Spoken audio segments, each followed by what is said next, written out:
Hey guys, and welcome back. This is going to be tutorial number 3 in the RPG Maker VXAce series. If you're following me from before, this is about the 19th episode out of the RPG Maker VX series. So, anyways, let's just go ahead. We're going to get into it. But before we do, I want to quickly go over some old stuff that we've covered in previous episodes, but we want to go back over some of the more basics of scripting.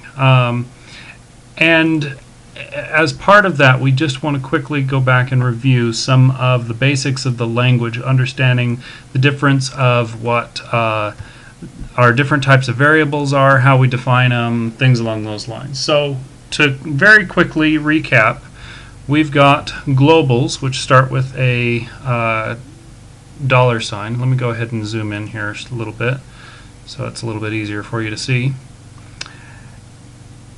Alright, so we've got globals, which will always start with a $sign. The global is accessible globally. In other words, it can be accessed anywhere, anytime, and changed at any point. So that's what a global is. And then, of course, a global can be anything from a class to a string to a number. So all you have to do is just type in what it's equal to. So in this case, it's equal to a string, but you could make it equal to the title, or the scene title, or whatever you'd like. So that's a global. The next thing we have is an instance variable, which is always determined by the @ symbol at the beginning. The instance variable is only available within the instance of a class. So say, for example, we got class my class, right? Oh, it has to be a constant, so you have to make sure that it's got a capital here. So say we've got my class, and we have an instance variable within it, and it's going to be, let's see, instance. Okay, and then we can go ahead and we can set that to instance variable. And then we've got another thing which is called a class variable, which you use when there's two @ signs, and this is also going to be a string. Okay. And then, of course, what we have is we have local variables. Local variables are things that are created for this particular method that you're doing and then immediately disposed of after.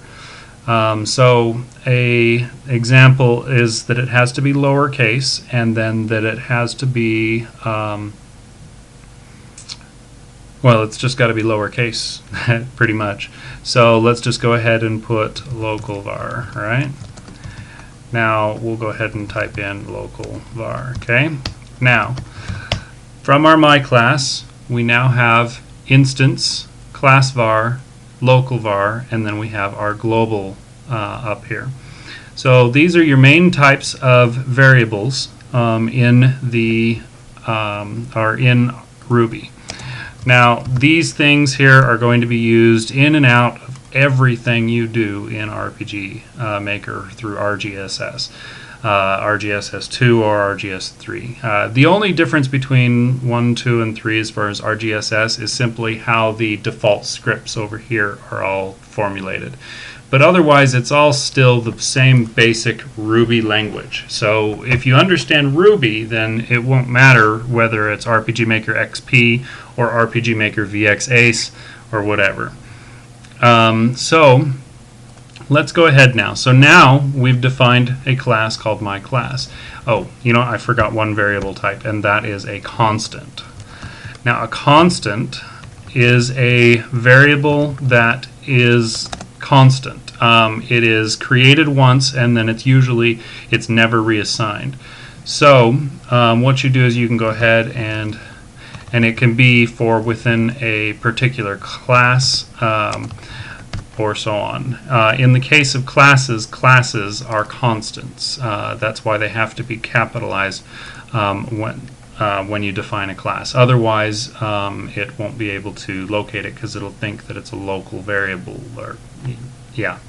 So that's kind of the gist of it. But let's go ahead. We're just going to run a couple of tests on this here to show you the difference of what each one of these do. So here we've got our global, and we've got, sorry, I keep on bumping my mouse and it zooms it all over. But what we're going to do is we're going to create instances of my class. So we're going to say my class equals my class.new. So basically this is creating a instance of my class that will be stored as a local variable, my class. Now there's another one here. We're going to create one called my class2, and then we're going to also set that to another new instance. Okay, so now we've got two local variables that are instances of this my class class. Okay, so we can now go and we can ask it some questions. The one thing though that we didn't do was to expose some of the information from it. So we can come up here and we can type in attribute reader. So we want to read data out of the my class, and what we're going to do is we're going to say instance, so we can see what the instance is from the outside, and we're also going to do class var. And that will give us access to read these variables from within inside of it. Okay, so now what we're going to do is we're going to come down here and we're going to say, you know, actually let's make this one here well, let's make them both attribute accessors. Now I don't know if you guys are familiar with the difference between these, but you've got attribute reader, which basically is the same as doing a method that returns. So we could go ahead and call one here called instance, and then you could put it as return instance, and that would be the same as creating an attribute reader. The alternate is the attribute accessor, which is what we've done there, but it's also instance equals, and then it is instance equals val, and then return instance. So it cuts down on the amount of code you have to do, but there are advantages to using methods to do it rather than using attributes for it. But most people, in the case of RPG Maker, are just going to use attributes because, let's face it, these aren't going out and you're not creating an application or an interface for thousands upon thousands of people to use while doing this. This is for your game and for your game only, and then it'll never be used again for the most part. So most people are going to resort to that, but if you have something specific you want to happen when you assign a variable, then this is the way to do it, is to come down here and create a method and say, okay, well, if the val is equal to Bob, then do this. Then you can go ahead and put that the class variable should also be changed to Bob with a capital.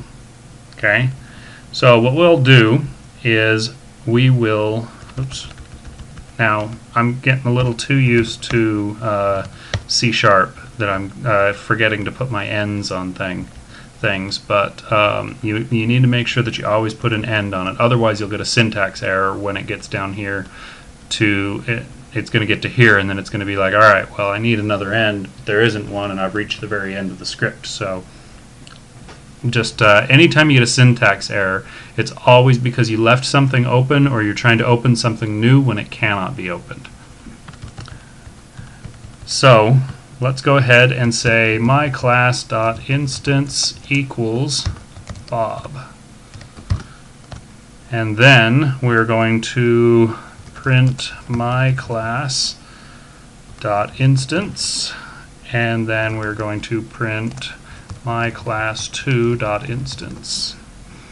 Now instance being again the method instance, and if it's got an equal sign on it, then it'll go through this method. If it doesn't, then it'll go through this method. And if you don't have in this case we don't even need the attribute reader up here for it, but this way here we can still at least read it from up here, at least for the class variable. So let's go ahead and let's And you know what? Let's do one more. Let's do print my class dot and then class var. And then we'll do the same thing for this one. Alright, and because up here we actually left it with the attribute accessor, we should be able to read that variable out. Okay, so let's go ahead and let's try this out and see what happens. Make sure, of course, that you have your console showing, and then let's go ahead and play test.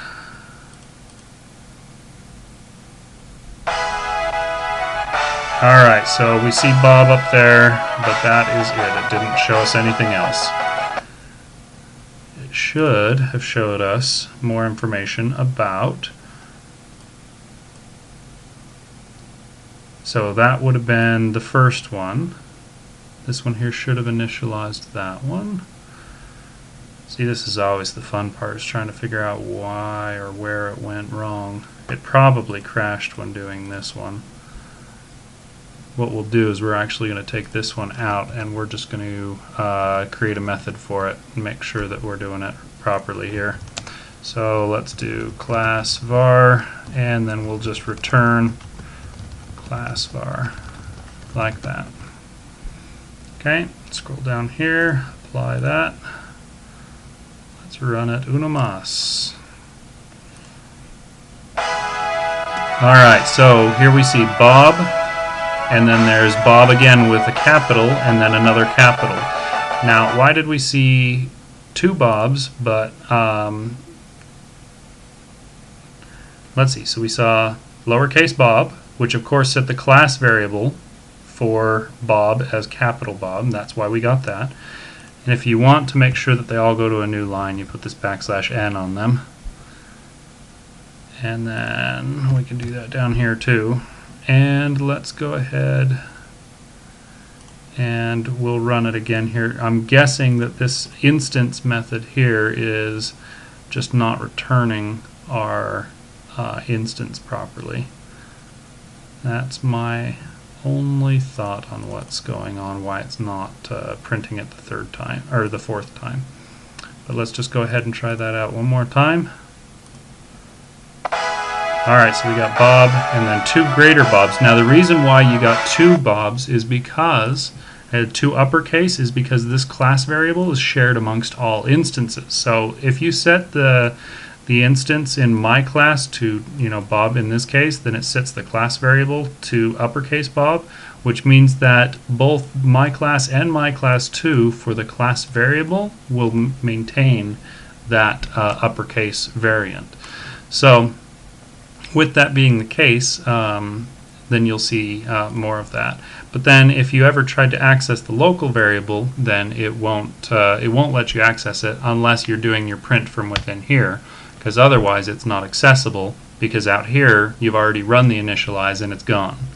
So I think that's kind of enough of a review, but the general idea here is that don't forget you've got your different types of variables. You got globals, you got constants, you got instance, class variables, and local variables.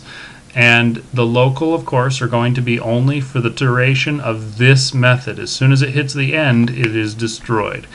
Instance variables are for this instance of my class. So if you created one as my class, then it'll only be available within that my class and not the other one, or any other instances of it. Class variable, of course, is the one that's shared amongst all of the instances of that class. It's usually used to help prevent loading extra things that you don't really need. The greatest example of that is, at least in the base scripts, is in the help file. Let's go look at the help here. And that one is going to be in the, you're going to see it in the cache class. I haven't even looked in here yet, so you'll have to forgive me if I'm going to assume it's RPG cache. And maybe not. Maybe they don't even have a cache class in here. I haven't even looked it up, to be honest. But we will see it in the sprite as well, actually. So if we take a look at the sprite class, let's go ahead and, well, here, let's zoom out here so I can actually see what's going on. Alright, so in our sprite class here, if we scroll on down, oh, they don't even give us the code for it anymore. How lame. Maybe it's RPG sprite. Oh, they suck. Anyways, it used to be pretty obvious in here, but it doesn't look like they've made it quite as much anymore. Let's actually scroll up and see if they've got it inside of here. So here's our sprite base, and here you can see a couple of examples of class variables. So basically you've got the animations, you've got the animation sprites, and then you've got your reference count as to how many you are through that particular animation. But that's available among all of the instances of the sprite, so that it basically says don't load this animation more than once into memory, and so that you can reference that. So I think that should cover it for review. So let's go ahead and let's get back into the nitty-gritty of it. So I'm just going to go ahead and, I'm just going to leave that there, but I'm going to comment this out. Again, the fastest way to comment something out is to just put an equal sign end and then an equal begin. And don't forget that they have to be at the very beginning of the line. They can't have any spaces, otherwise they won't comment it out. Alright, so where we left off with the battle system is we were trying to decide what we needed in our start method. So let's just take a quick look here. We had decided that we were going to use the sprite set map, and that we were going to call another method within this to say to not render everything else. So I'm thinking we'll probably do a setup or like TBS initialize or something along those lines. So that way we're just adding another method to it, to the sprite set map class, to say, alright, here, create the map, but here's what I want you to do with it. So the one thing we were discussing before we left was how to figure out how to separate your users for the battle. So I don't know if any of you guys have played Chrono Trigger, but the idea behind Chrono Trigger, when they start a battle, is that you would be able to see the enemies on the map before the battle even started. However, when you're walking through a certain area, there were catch points that as soon as you stepped on that place, then these monsters would hop out of nowhere and then they would just start attacking you. Now, what I'm thinking I want to do for the battle system is that what we'll do is we'll look on a particular map and we'll ask it, hey, are there any placement events? Now, if there are placement events for the enemies and for the actors, then go ahead and place the actors and enemies there. However, if there are none, then let's artificially create some coordinates in which the enemies and actors should be generated on. Now, what I figured was that what we would do is we would go ahead and say, all right, so you've got your character here, and then you've got a series of however many tiles here. Sorry, this is very horrible drawing. I'm drawing with my mouse. So basically, your character is here, and he's all walking around. He gets into a battle, right? So how many actors are you going to have in your party? You're probably not going to have all 8 squares that are still surrounding here. But what if we just basically said, all right, well, let's have actor number 1 go over here, and actor number 2 over here, 3, 4, and then we start 5, 6, 7, and 8. And we fill that in accordingly based upon your party. Then what we do is we say, okay, well, however many enemies there are, we'll do 1, 2, 3, 4, and then that will be your enemy party. Now, however, how do you want, maybe what we do is we set a flag saying that they should always be in front of you instead of all the way around you or something. So then we can say, well, let's create one over here, and because you're facing this direction, or we can say, well, they're going to preempt you, so you could set a flag when you walk through a particular area to say, well, let's do it over this way. Anyways, I think that's just kind of the idea that I want to push through here. And I think we'll kind of get into that our next time, but that's kind of the general idea that I want to impose, so that then you can have more creative random encounters, so that you're not always fixed in your map. And that's one of the complaints I had in the older GTBS, was that you always fought in this place, and you always, that's where it was.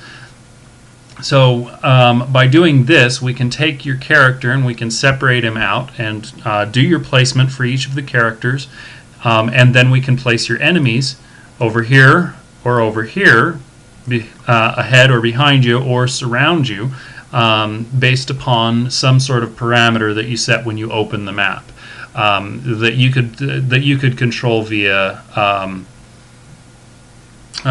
an event. You would just go in and you would say like TBS battle preemptive, or surprise attack, or something along those lines. And that way basically says the next battle you're going to get into is going to be a surprise attack, or something along those lines, where they would be behind you. However, maybe we won't even use that at all. Maybe what we'll do is, well, you can still do that to say override what the default category, or I'm sorry, the battle manager initialize stuff does, because I think there was some preemptive stuff in there, as well as surprise attacks. So we could use that information that's already available and just say, hey, should I be a preemptive attack? And in which case, then we are going to be surrounding them. Things along those lines. And that's pretty easy to do. What we can do is we can just take the character, and I don't know if you guys remember my previous tutorial regarding the Chrono Trigger battle system in VX, but basically we can create each of the characters where the player is standing, and then we can have them walk to their locations where they need to be, and in the process of doing that, then once they are there, then the battle will then go ahead and start. So just some ideas to float around there, and of course this is just the beginnings to the planning of what we have to do to make the battle system. But the very first part of the battle system is, of course, placement of the characters and drawing of the scene. So we need to work through all of that, and if you guys wanted to, you could even use this to adapt to a side view battle system where you've got all the people over on the right hand side. I mean, if we just took this part out of the middle here and we said, well, here is your, let me go ahead and get a different color here. So over here you've got your enemies, and over on the other side you've got your actors, over here in a line. And then of course you could create your command menu down here on the bottom with your attack and whatever else, menu options with your little pictures and the whole works. So it's entirely dependent upon what you want to do, but the way we're going to proceed is to assume that this situation that I've described is going to be the case, and so that's where we're going to start next time. So get your code and pants on, and we'll see you guys next time. See ya.